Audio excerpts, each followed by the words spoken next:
Здравейте! След временно спиране на валежите, тази вечер от югозапад ще започнат нови от дъжд, а в планинските райони над 500 метра надморска височина ще вали сняг. Утре през деня валежите постепенно ще спират. Най-късно това ще се случи в североизточните райони от страната. Денят ще започне с температури между 0 и 5 градуса. След обед очакваме от 3-4 градуса в Северна България до 11-12 градуса в Южна. В София температурата след обед ще бъде около 7 градуса. Вятърът ще бъде слаб в източните райони, умерен от север. Облачно и мъгливо време в планините, на много места с валежи от сняг. Температурата на 1200 метра височина ще бъде около 3 градуса, на 2000 метра около нулата.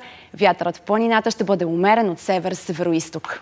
В четвъртък пак ще вали, при това интензивно. Първо дъжд, по-късно през деня в Северна България и по високите полета сняг, като е възможно да се образува снежна покривка над 10-15 см в предбалкана, Лудогорието и по проходите в Стара планина.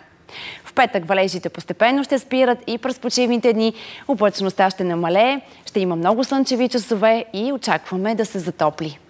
Такава е прогнозата. Останете с програмата на BTV. От мен хубава вечер!